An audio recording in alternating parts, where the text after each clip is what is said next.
what it says? Ano sabi? Yeah. This is the kanji for Matsuri Festival. Yan. Mismo may gawang yung model. Yan. Okay. So can we ask for 3 more volunteers? Yan. Ermi Sensei will select. 3 more.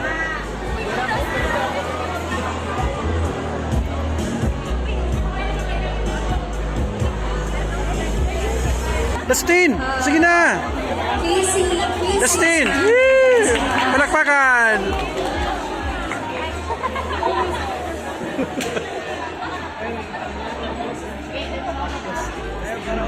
Please come up.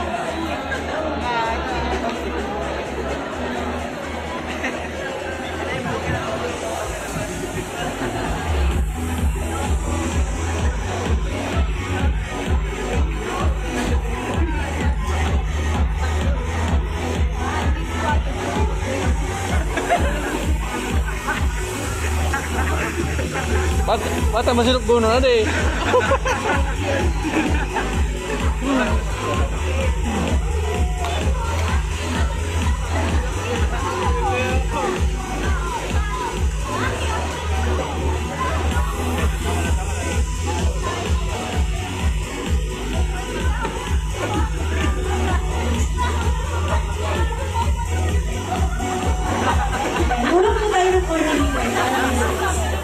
Yan. So can I ask all of you to turn around? Nakita lang yung likod.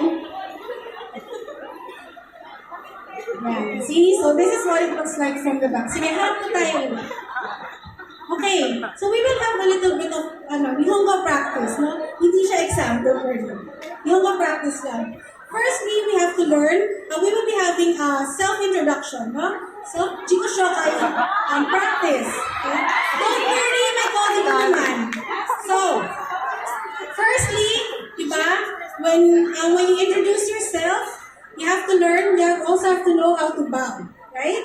Diba? So, do you know how to bow? Sige na, can you show me? Very good. Sige, ganito ha, review lang tayo ng konti how to bow. So, when you bow, you stand straight, no? Left shoulder, hands on the side, or you have for the ladies, you have the option to put your hands in front. No? Wag yung nasa bulsa yung kamay, konnichiwa. Hindi ka gangster. Okay? Hindi kasi hanamichi na siga. Okay? What else? Wag malikot kapag magbabaw. So you stand up, hindi yung, ay, konnichiwa. Not like that. So straight, very serious. And the greeting comes when you bow, after the bow. So you look up, and then you say, you're greeting like, konnichiwa, diba? Okay? So yes, so sabay-sabay tayo.